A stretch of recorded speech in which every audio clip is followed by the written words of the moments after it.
In the Arizona Territory, the town of Salvation Gap had a law, but it wasn't justice. It was a noose held by one man, Silas Croft. The dust-choked townsfolk knew his rules: speak no evil of him, see no evil of his, and above all, cast out the weak. The weakest of all was Sarah Jane Downing, a widow with a dry well and a broken fence, mocked by the very people she once called neighbors. But when she committed the ultimate sin, saving a dying Apache man, the town showed its true colors. They banished him and shattered her. They never figured he'd come back. They never figured he'd return. As the law itself. The sun was a copper coin burning a hole in the sky, and Salvation Gap baked under its unblinking glare. The year was 1873, and the drought had choked the San Pedro River down to a muddy ribbon, leaving the satellite creeks, like the one that fed Sarah Jane Downing's ranch, as nothing but cracked plates of dried mud.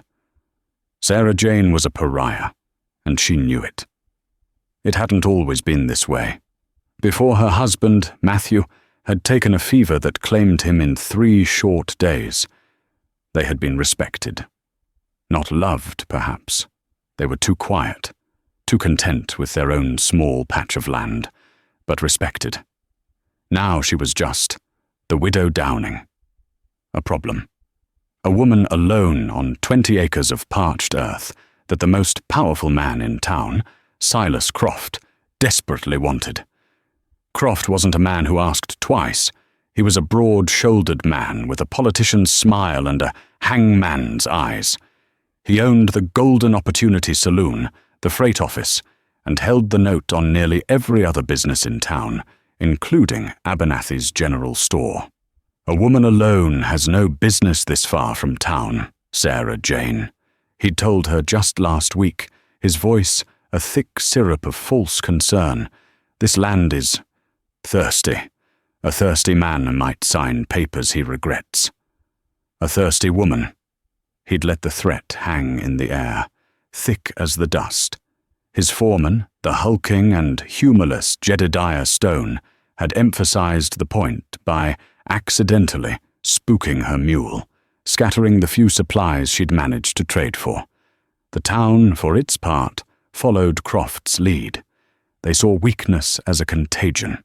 When Sarah Jane walked into Abernathy's, conversations would halt, replaced by the rustle of skirts and disapproving whispers. Mrs. Agatha Prim, the preacher's wife and the town's self-appointed moral compass, would inspect her threadbare dress as if it were a personal insult. "Such a shame," Mrs. Prim would whisper, loud enough for Sarah to hear. "To let Matthew's place go to ruin. It's a lack of godly constitution." Sarah bore it all with a locked jaw and a straight spine. She was lean, weathered by sun and sorrow, but her hands were strong. She would not break. She would not sell. This land was the last piece of Matthew she had.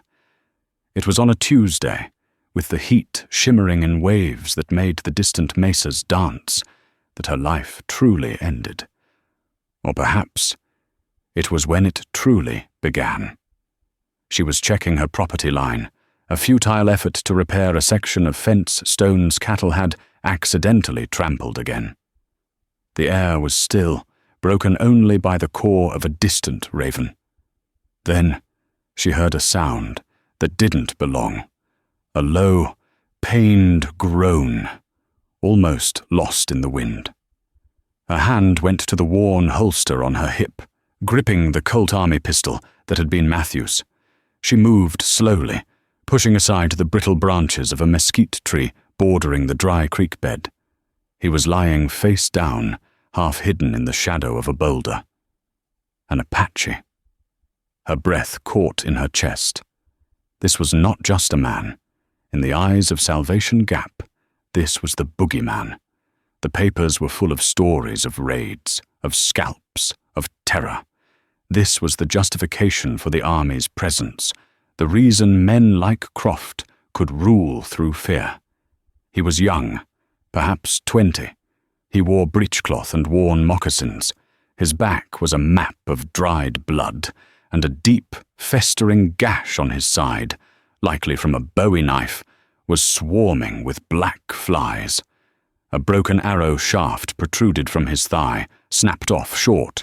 He was delirious, his lips cracked and white with alkali dust. Every instinct screamed at her. "Run, get the sheriff. Leave it be. This is not your problem." The sheriff, Bart Colby, was a man who took his salary directly from Silas Croft's saloon profits. He would shoot this man on sight and call it justice. The Apache groaned again, a sound of pure human misery. He tried to push himself up, his muscles straining before collapsing. Sarah Jane Downing stood there for a full minute, the sun beating on her bonnet, her world shrinking to this single, impossible choice. Mrs. Prim's judgmental face flashed in her mind, Jed Stone's cruel laugh, Silas Croft's greedy smile. They had already passed judgment on her. They had already cast her out. What more could they do? To hell with them, she thought, the sudden clarity startling her. To hell with all of them. She holstered her pistol. Gritting her teeth, she bent down, hooked her arms under the stranger's, and began to drag him, inch by painful inch, back toward her small, lonely ranch house. She was saving a man. The town would say she was betraying her race. She didn't care. She was already damned in their eyes. The cellar was the only cool place on the ranch. It smelled of damp earth, cured herbs, and the faint, sweet memory of the apples Matthew had stored there 2 winters ago. It was here Sarah laid the Apache stranger on an old cot. For the first 36 hours, he was more ghost than man. He thrashed in a high fever, his voice a low, guttural cascade of words she couldn't understand. She worked with a grim, focused energy she hadn't known she possessed. She cleaned his wounds with whiskey, her sharpest knife sterilized in the fireplace flame. The gash on his side was deep, laced with dirt. She stitched it closed with her sewing needle and fine thread, her hand steady as she pierced the dark skin. The hardest part was the arrow. The head was still embedded in his thigh. Clenching her jaw until it ached, she had to cut it out, her stomach roiling as he arched off the cot with a silent scream, his body rigid before passing out. She spooned water between his cracked lips. She boiled willow bark, a trick her grandmother had taught her, and forced the bitter tea down his throat to fight the fever. She sat with him through the night, the oil lamp casting long, dancing shadows, her Winchester rifle across her lap. She was not a fool. She did not know if he would wake and try to kill her. She only knew she could not let him die like an animal in a ditch. On the 3rd day, the fever broke. She was wringing out a cloth in a bowl of cool water when his eyes opened. They were not the wild, hate-filled eyes the dime novels described. They were black, deep, and utterly exhausted. He watched her, his gaze moving from her face to her hands to the rifle leaning against the wall. He said nothing. "You're in my cellar," she said, her voice rough from disuse. "You were dying. I helped." He just watched. "Water," she offered, holding up the dipper. He gave a short, almost imperceptible nod. She lifted his head, and he drank, his throat working. He finished, his eyes never leaving hers. "Why?" His voice was a dry rasp, but the English was perfect, accented but clear. The question startled her. "You were hurt." A flicker of something, disbelief, perhaps, crossed his face. He looked at his bandaged side, the neat stitches. "They will kill you for this." "Let them try," Sarah said, her voice harder than she intended. "They've been trying in their own ways for a year." A silent understanding passed between them. He had seen her worn dress, the sparse furnishings of the cellar, the exhaustion etched around her eyes. He recognized a fellow outcast. He told her his name was Kyle. He said he was Chiricahua, but he did not say how he came to be 200 miles from their traditional lands, or who had tried to kill him. And Sarah did not ask.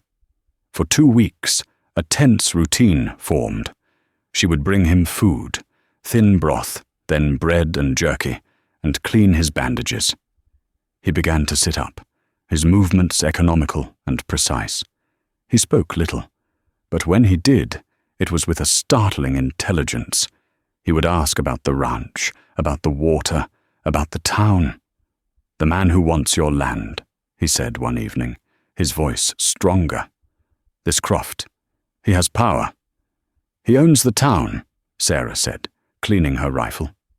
"A man who owns things is a man with much to lose," Kyle observed quietly. "He is brittle." Sarah almost laughed. "He's iron, Kyle, and I'm just rust." Kyle looked at her for a long time. "Rust is patient. Rust eats the iron." A strange comfort settled in the small cellar. For the first time since Matthew died, Sarah was not entirely alone. She was harboring a secret that could get her hanged, but she felt a sliver of strength returning. The danger, however, was not just in her mind. On the 10th day of Kyle's recovery, Jedediah Stone rode up to her porch. Sarah met him outside, blocking the doorway. Kyle was below, silent as stone, but she knew he was listening. "Mornin', widow," Stone sneered, not dismounting. He was a big, slovenly man, his stained duster failing to hide the gut hanging over his gun belt. "Mr. Croft is concerned. Hasn't seen you in town. Worried you might be poorly." "I'm fine, Jed. Just busy." Stone's eyes roamed over her, cold and assessing, then darted to her small barn, her empty corral. "Busy with what? Praying for rain?" He laughed, a wet, choking sound. "Mr. Croft has renewed his offer. $5 an acre. That's generous, considering it's useless." The answer is still no. Stone's smile vanished. He leaned forward in his saddle, his voice dropping to a low growl. "You're making a mistake, Mrs. Downing. Mr. Croft is a patient man, but I'm not. People who get in his way, they tend to get lost. This is hard country. Accidents happen." He was looking past her, at the small cellar door set against the side of the house. "Smells different round here. You taking in lodgers?" Sarah's blood ran cold, but she held her ground. "That'd be the herbs I'm drying, Jed. Unless you're complaining about the smell of my lye soap, you could certainly use some." Stone's face purpled. He spat a brown stream of tobacco juice that landed inches from her boot. "You're a sharp-tongued one for a beggar. You'll be crawling to Mr. Croft by winter. Mark me." He wheeled his horse around, kicking up a cloud of dust that settled over her, and rode off. Sarah leaned against the doorframe, her knees weak.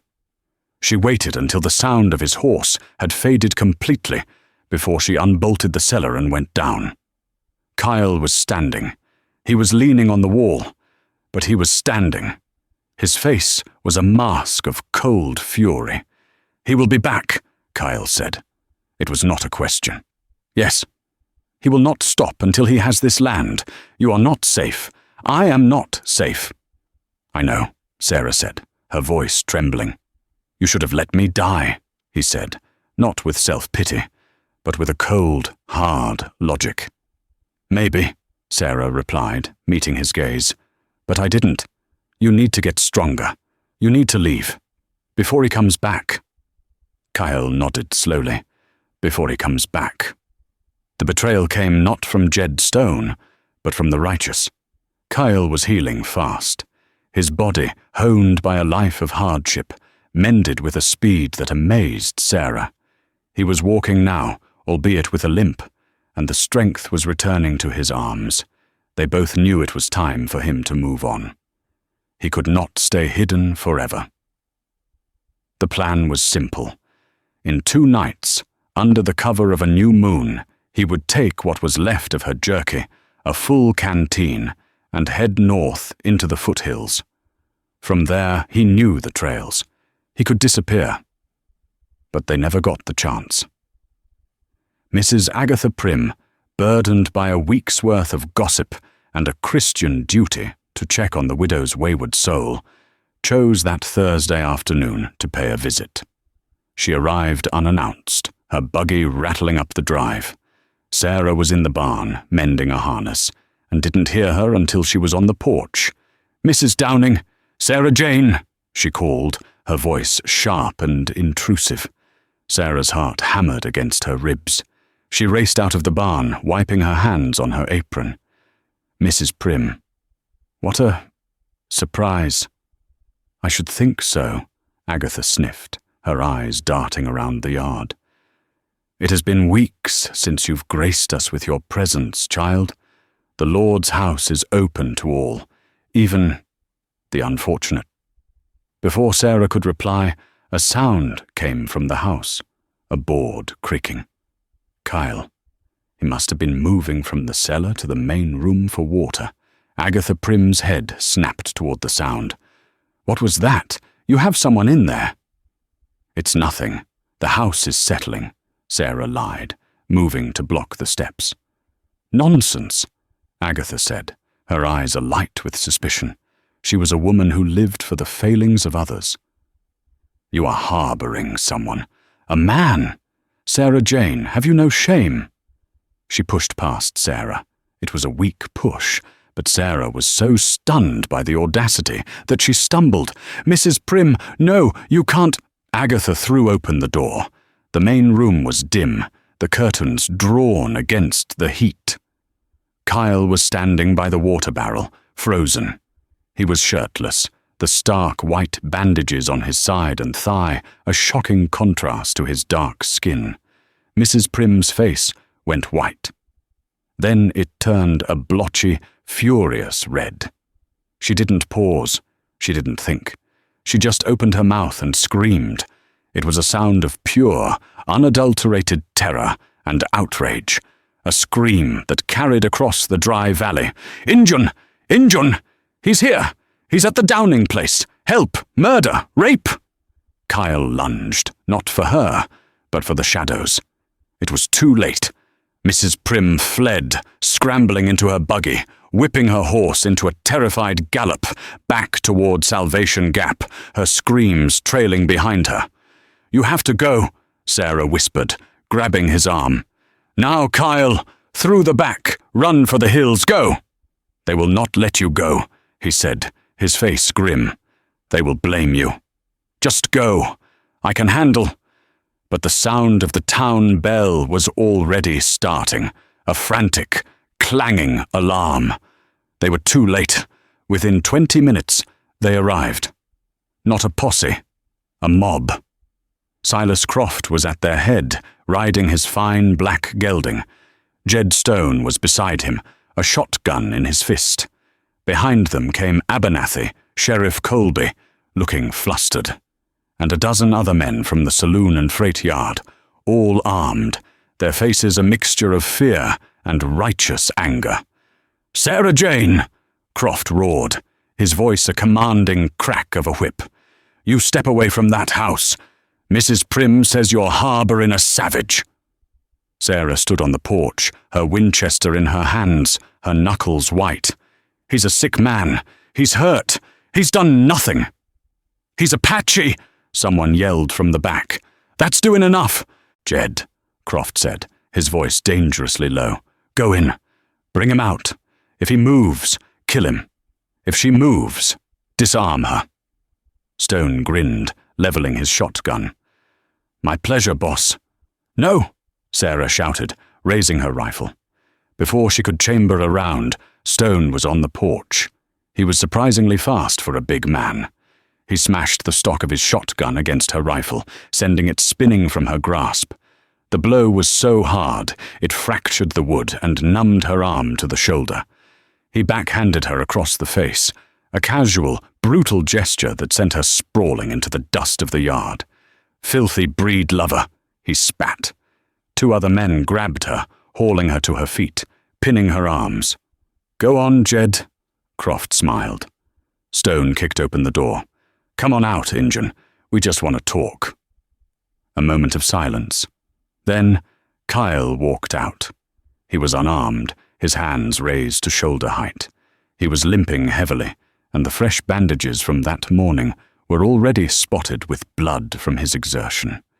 He stood on the porch, his head held high, and looked at the mob with an expression of pure, unadulterated contempt that fueled their rage.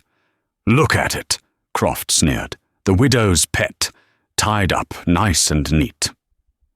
What'll we do with him, Mr. Croft? Called Abernathy, his voice high and nervous. He was found on her land, Croft declared, loud for all to hear. She brought this vermin into our valley.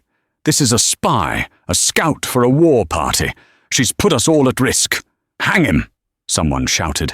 Hang 'em both. Sarah struggled against the men holding her. He's one man. He's half dead. You're cowards. Croft laughed.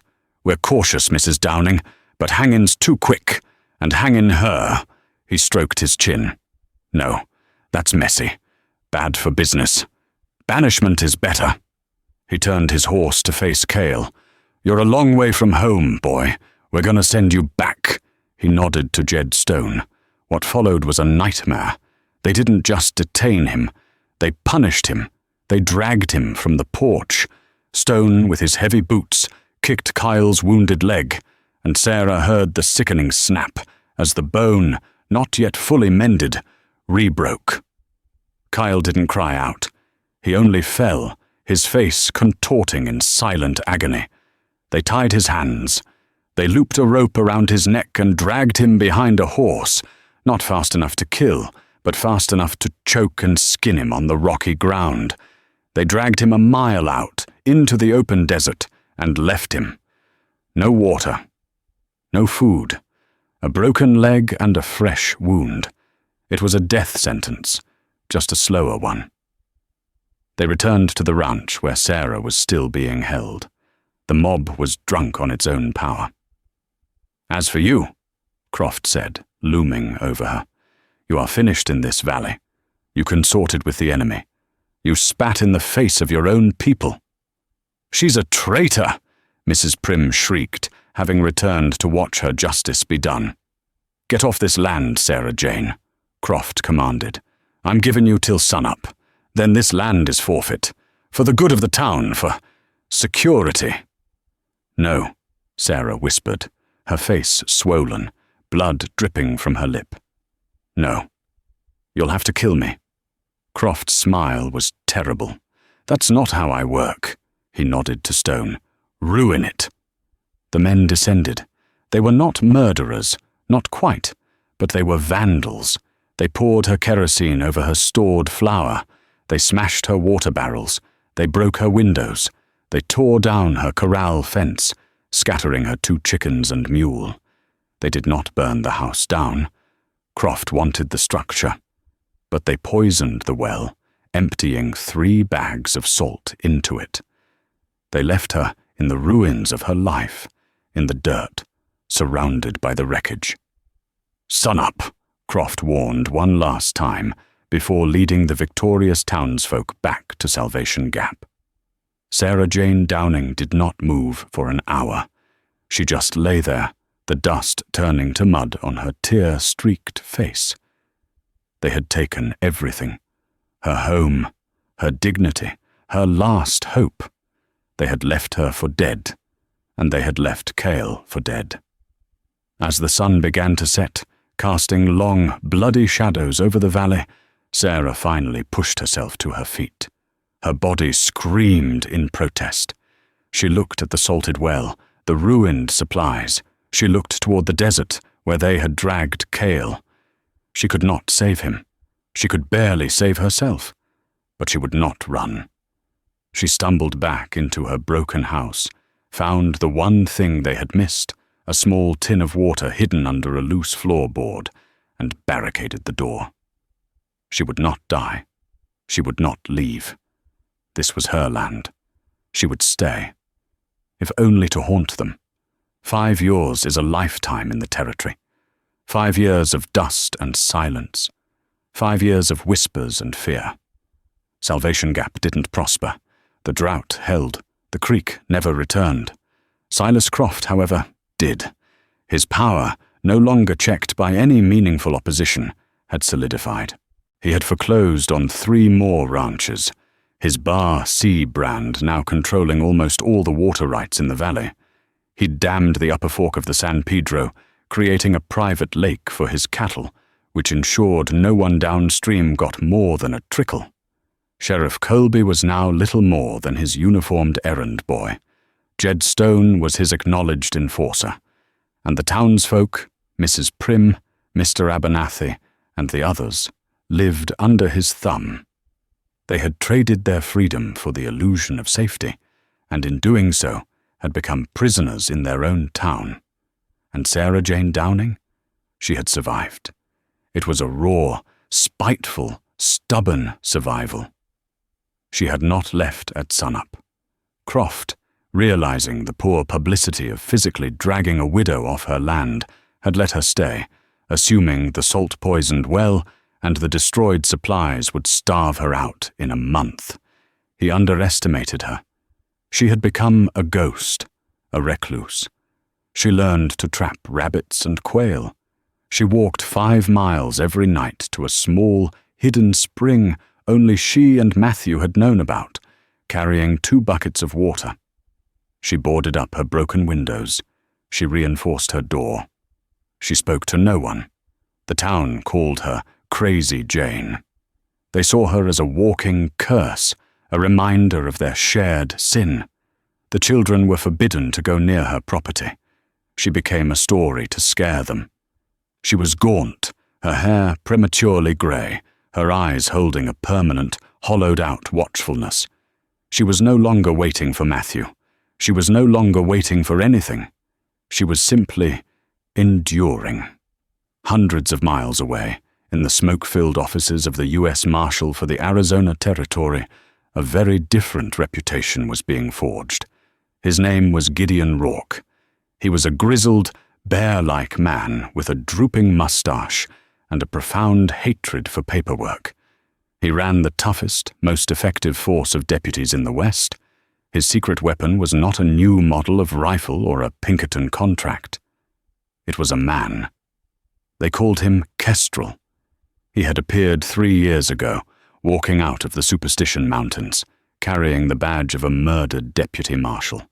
He'd tracked the killers, the notorious Halsey brothers, for 50 miles across solid rock, brought them back alive, and dumped them, hog-tied, on Rourke's doorstep.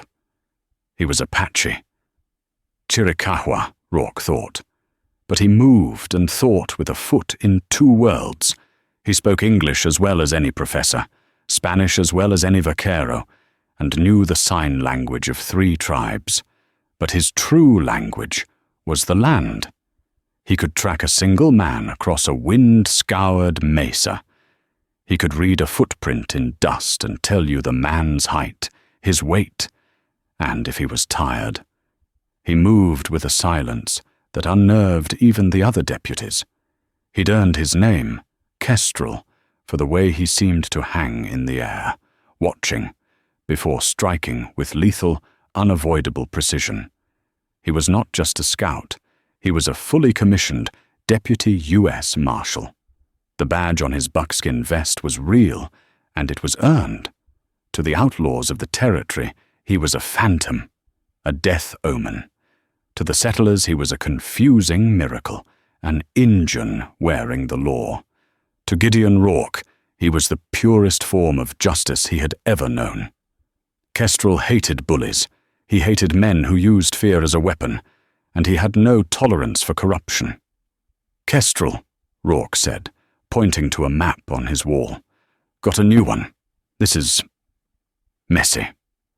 Kestrel stood by the window, staring out at the bustle of Prescott. He was taller than he'd been 5 years ago, the near starvation of his banishment replaced by hard muscle. A long scar ran from his temple down his jaw, a gift from Jed Stone's boot. He had not forgotten it. He had not forgotten anything. His name was Cale, and he had survived too. He'd been found by a patrol of buffalo soldiers days after the banishment, more dead than alive. Their surgeon, a man named Dr. Elias Holt, had saved his leg and, in doing so, saved his life. Cale, seeing the white man's law from a new perspective, one of order, not mob rule, had made a choice. If the law was a weapon, he would learn to wield it. He'd scouted for the army, then for the marshals. He'd learned to read, to write, to understand the intricate web of ledgers and contracts that men like Croft used to strangle the world. He had become Kestrel. "It's a gang," Rourke continued, oblivious to his deputy's thoughts. "Calling themselves the Red Hand. They've been hitting the Butterfield Overland Mail stage. Gold shipments, army payrolls. They're good. Too good. They disappear. No trails, no witnesses." Kestrel turned from the window. "Where?" Rourke tapped the map. "Their last hit was near the San Pedro Valley. They vanished somewhere. Here." He circled a small, insignificant dot on the map. "Town called Salvation Gap." Kyle's face remained impassive. He did not blink. He did not react. But inside his chest, a drum that had been silent for 5 years began a low, slow, steady beat. "They have a source," Rourke said. "Someone in that valley is feeding them information. Someone's hiding them. I want the source, Kestrel. I want the whole nest. Go to Salvation Gap. Find out who's pulling the strings." Kyle nodded, his dark eyes fixed on the dot. "I will find them." He picked up his hat and his rifle. "Kestrel," Rourke called out. "Be careful. That's hard country. Locals are—" "Touchy." Kyle paused at the door. "I know the country, and I know the locals." He stepped out into the sun, a ghost heading home.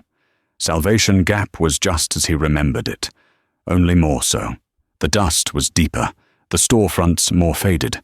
The Golden Opportunity Saloon, however, looked prosperous, with fresh paint and a new, wide porch. It was the only building in town that did. He rode his horse, a lean, tough Mustang, down the center of the street. The town stopped. Mr. Abernathy, sweeping the dust from his boardwalk, froze, his broom held mid-swipe. 2 cattle hands loitering outside the smithy stopped their conversation, their hands drifting toward their hips. From behind a curtain in the preacher's house, Kyle felt, rather than saw, the terrified eyes of Agatha Prim. They didn't recognize him. Not yet. They saw a stranger. An Indian, true, but one dressed in a way that defied their understanding. He wore leather trousers, high moccasins, and a dark blue shirt, but it was the buckskin vest that held their attention. Pinned to it, winking in the afternoon sun, was a silver star. A deputy U.S. Marshal's badge. He was taller, harder. The scar on his face gave him an air of dangerous authority. This was not the broken, half-dead boy they had dragged into the desert. This was an eagle, and he had landed in their chicken coop. He dismounted in front of the saloon, his movements fluid and deliberate. He tied his horse to the hitching rail, giving the animal a quiet word. Then he turned. The batwing doors of the saloon swung open, and Silas Croft stepped out, followed by Jed Stone. Croft was heavier, his suit more expensive. He was smoking a cigarillo. Jed Stone was the same, only meaner, his eyes duller. Croft's politician's smile was in place, but it was strained. A marshal was trouble. An Apache marshal was an unknown variable, and Croft hated unknown variables. "Afternoon, Marshal," Croft said, his voice booming with false welcome. "We don't get many distinguished visitors this far out. Silas Croft at your service. I'm, you might say, the mayor of this fine community." Kyle said nothing. He simply looked at Croft, his black eyes cataloguing every detail. The expensive gold watch chain, the soft hands, the slight tremble in Stone's trigger hand. "That's a quiet horse you got," Jed Stone said, trying to fill the silence, his voice a low growl. He was trying to be intimidating. Kyle's gaze shifted to Stone. It was the first time he had looked at him directly. The silence stretched. Kyle let it stretch, let the weight of it press down on the street. Stone shifted, his bravado fading into discomfort. Finally, Kyle spoke. His voice was not the rasp Sarah had heard. It was low, resonant, and carried the effortless authority of a man who was used to being obeyed. "I'm looking," he said, "for a gang. The Red Hand. They hit the Butterfield stage 2 days ago, killed the driver and the shotgun guard. They were tracked this far." Croft's smile tightened. "Red Hand? Never heard of them. We're a quiet town, Marshal. We police our own." "So I've heard," Kyle said. The subtext was as sharp as a knife. "I'll be staying, asking questions. I need a room." "The hotel is closed," Croft said, a little too quickly. "Drought's been hard on us." "The livery, then. I'll sleep in the hayloft." "We don't... Croft was losing his footing. This man wasn't asking. He was telling. "Mr. Croft," Jed Stone interrupted, stepping forward. He was trying to get a read on the stranger, trying to see if he was a threat. "This here is Bar C territory. We don't like complications. Maybe you should just ride on. We'll keep an eye out for your Red Hand." Stone's hand was resting on the butt of his pistol. Kyle didn't move. He didn't blink. "You're Jedediah Stone." It wasn't a question. Stone's bloodshot eyes widened. How'd you know that?" "And you're Silas Croft." Kyle's gaze returned to the mayor. "And that," he nodded toward the general store, "is Mr. Abernathy. And the woman in that window," he gestured to the parsonage, "is Mrs. Agatha Prim." The color drained from Croft's face. The cigarillo fell from his suddenly slack jaw. Jed Stone's hand tightened, a look of dawning, horrified recognition on his face. He remembered the boy on the porch, the eyes filled with contempt. He remembered the kick, the snap of the bone. "You," Stone whispered, his voice cracking. "It's you." The word ripped through the street. "You." Abernathy staggered back, clutching his chest. Mrs. Prim's curtain slammed shut. Kyle looked at Stone, and for the first time, a flicker of cold, hard light burned in his eyes. "I am Deputy U.S. Marshal Kestrel, and I am here," he said, his voice dropping to a deadly quiet, "on federal business. Get in my way, Mr. Stone, and I will kill you where you stand." He didn't wait for a reply. He turned his back on both of them, the greatest insult he could offer, and untied his horse. He was not staying in the livery. He began to walk his horse down the street, his boots silent in the thick dust. He walked past the saloon, past the general store, past the church. He walked toward the edge of town, toward the dry, ruined patch of land where the pariah lived. Croft and Stone watched him go, paralyzed. The ghost they had created 5 years ago had just returned, and he was wearing a badge. "Silas," Stone stammered, his face pale. What do we do?" Croft stared at Kyle's retreating back, his mind racing. This changed everything. "Shut up, Jed. Get the men. Get Cimarron. Tell him the plan's moved up. Now. And find out what he wants. With her." The Downing Ranch was a skeleton. The fences were gone, burned for firewood. The barn was leaning, its roof caved in. But the house still stood. The windows were boarded, the porch sagging, but it was defiant. Kyle tied his horse to a dead tree. He walked onto the porch, his footsteps loud on the dry, rotted planks. He knocked. Silence. "Sarah," he called, his voice softer than it had been in town. "It's Kyle. I'm alone." He heard the sound of a heavy bar being scraped back from the inside of the door. It opened a crack, just wide enough for the twin muzzles of a shotgun to appear. "Step back," a voice rasped. It was her voice, but brittle, like dry leaves. "Step back where I can see you." He stepped off the porch into the yard. The door opened wider. Sarah Jane Downing stepped out, and Kyle's heart, which he had thought long dead, gave a painful lurch. The 5 years had been crueler to her than to him. She was thin, painfully so. Her dress was a patchwork of old flour sacks. Her grey-streaked hair was pulled back in a severe, uncared-for knot. But it was her eyes. They were the eyes of a wolf in a trap, all hollowed-out pain and burning defiance. She held the shotgun like it was a part of her body. She stared at him, at his face, his clothes, the badge. "So," she whispered, her voice rough. "It's true. You're alive." "I am," he said. "Because of you." "I didn't do it for thanks," she snapped, the shotgun not wavering. "What do you want?"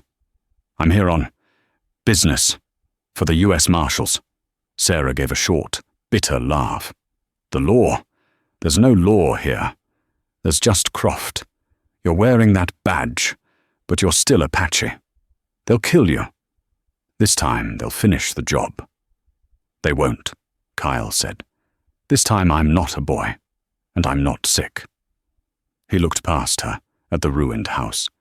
"You stayed." "It's mine," she said, her knuckles white on the gun. "They took everything else. They can't have this. Not while I'm breathing. You're alone. Starving." It was an observation, not a judgment. "I manage." She finally, slowly, lowered the shotgun, though her finger remained near the trigger. "Why are you really here, Kyle? You said business. The Red Hand." He frowned. "You know of them?" "I know. Things," she said, her eyes shifting. "I'm a ghost, Marshal. Ghosts see. Ghosts hear. They meet at the Broken Mesa, north of here, up past Croft's new dam. They're his men." Kyle's blood ran cold. He had suspected. But this, his men? Croft? Not just his men, his partners. Sarah's voice was low, filled with 5 years of collected venom. This Red Hand, they're just his cattle hands, led by his other foreman, a man they call Cimarron Pete. They ride out, paint their faces, rob the stage. Then they ride back, and they're just Croft's cowboys again, drinking in his saloon, spending his money. How do you know this? I told you. I walk at night, for water. I see them ride. I see them come back. I hear them, drunk, bragging in the saloon when they think no one is listening. I've been collecting. She disappeared into the house for a moment and returned with a small, battered ledger book. I stole this from Stone's saddlebag a month ago. He got drunk, passed out behind the smithy. I took it. Kyle opened it. His white man's education took over. It wasn't just a tally. It was a shipment manifest. Dates, gold weights, BOM, Butterfield Overland Mail, USA payroll, and next to them calculations, split 60-40, 60 for C, Croft, and 40 for CP, Cimarron Pete. It was all here, the motive, the conspiracy. Croft wasn't just a land grabber. He was the kingpin of a massive criminal enterprise. He was using his position to rob the government and his neighbors, using the Red Hand to create the Indian raids that scared people into selling, or drove them out so he could foreclose. The dam. It wasn't just for water. "The dam," Kyle said, his mind racing. "You said they meet past the dam. Where?" "He built it to block the old San Pedro Fork," Sarah explained, her voice quickening, alive with the first spark of hope he'd seen. "It flooded the canyon. But there's a box canyon, high up. The water, it hides the only way in. A narrow trail. That's their hideout, That's where they keep the gold. This was the twist. This was the nest. "He knows you're here," Sarah said, grabbing his arm. The contact was electric. "He recognized you. They're afraid. They're going to act. Stone, Cimarron. They're going to kill you, and they're going to kill me to shut me up. They can't let this get out." "Yes," Kyle said. He looked at the ledger, then at her. He saw the woman who had dragged him from the creek bed, who had stitched his wounds while a rifle lay across her lap. She was still that woman, harder, sharper. "My marshal, Gideon Rourke. He's a day behind me with a full posse," Kyle said, his mind working. "But Croft doesn't know that. He thinks I'm alone. He's right. So you'll run. Bring them back." "No," Kyle said. "If I run, he'll kill you and burn this evidence. He's brittle, just like I said. He's overplayed his hand. We don't wait for the law to come. We are the law, and we are going to push him." "We?" Sarah's grip tightened. "I'm deputizing you, Mrs. Downing," Cale said, a grim shadow of a smile touching his lips. "You said you wanted to haunt them. It's time." He had a choice. He could wait for Rourke and do this by the book, or he could end this, right now, for the woman they had both become, for the man he had been. "Where is your rifle?" he asked. "The one stone broke? I fixed it. The stock is wired, but it shoots straight. Get it, and get ammunition, all of it." "What are we going to do?" Kyle looked back toward the town, toward the Golden Opportunity Saloon, where the fate of Salvation Gap was about to be decided. "We're not going to the dam," he said. "We're bringing the dam to them. The reckoning is here, Sarah.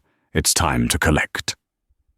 The sun was low, painting the sky in shades of bruised purple and blood orange.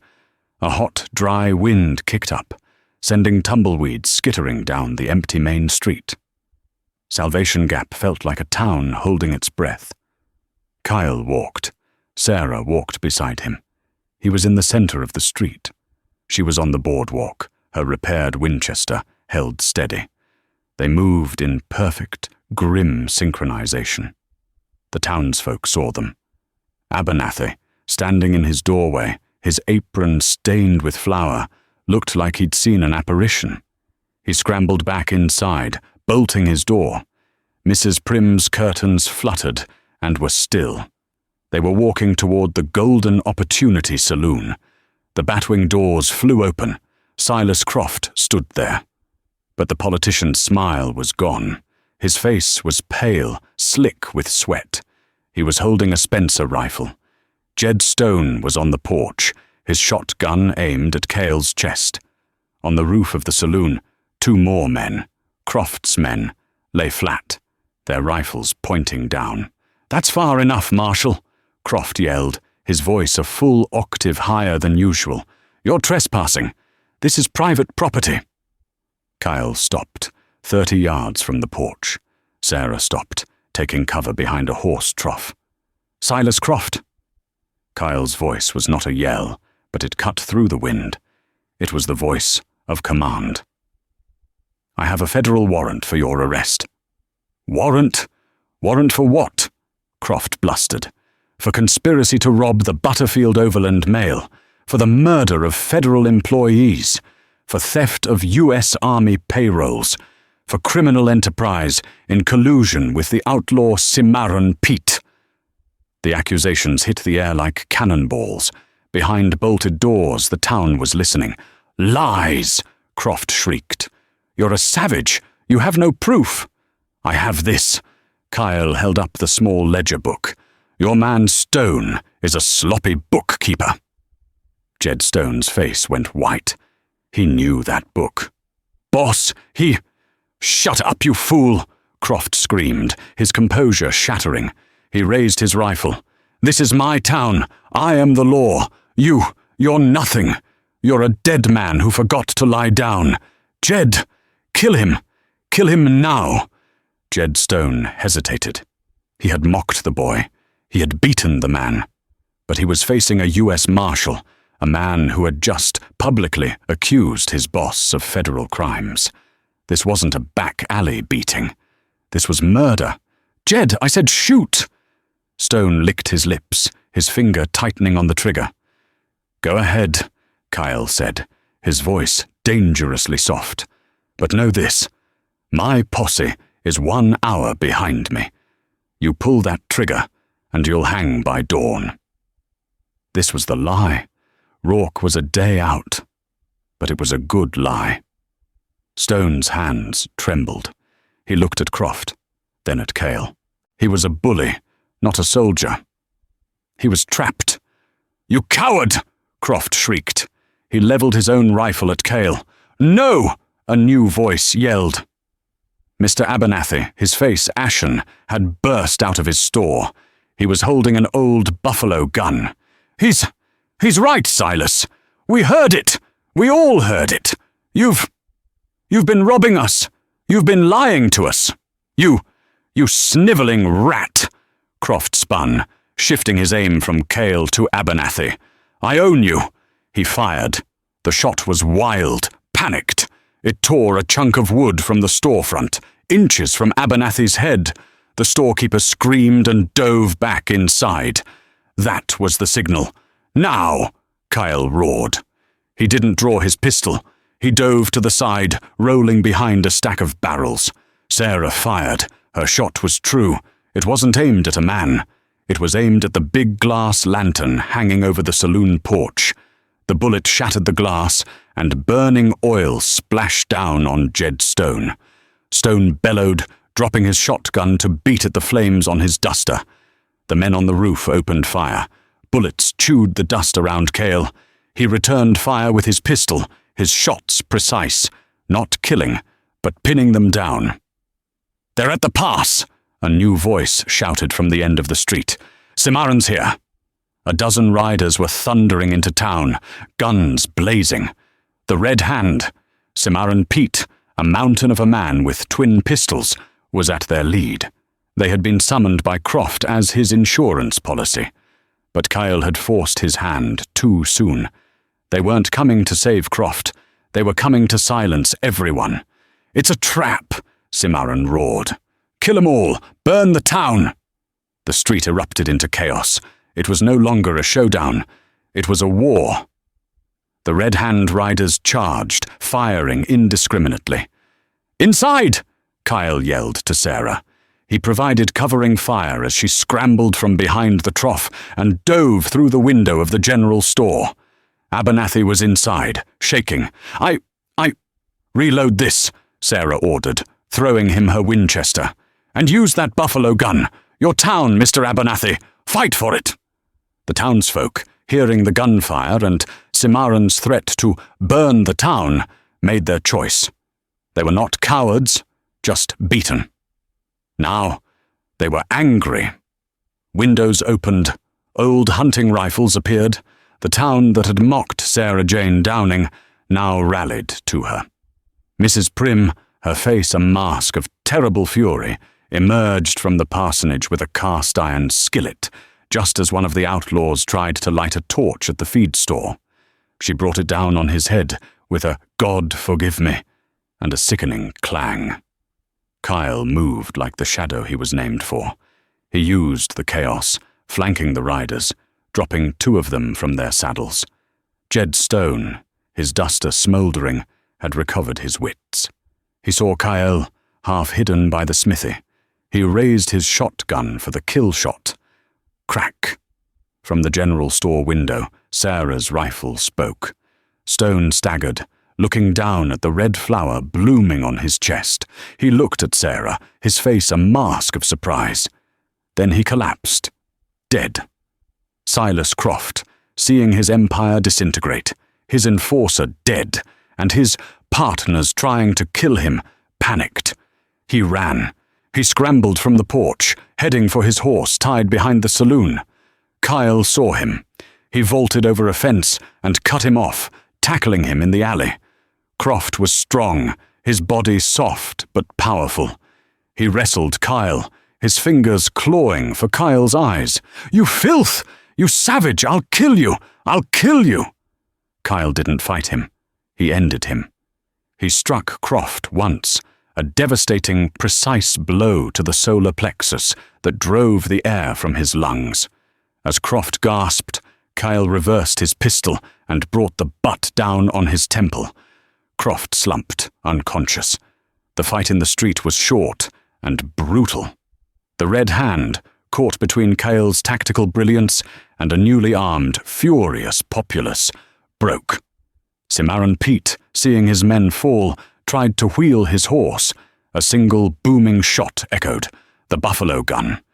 Cimarron was blasted clean out of his saddle, dead before he hit the ground. And then, silence. The wind returned, blowing smoke and dust down the street. It was over.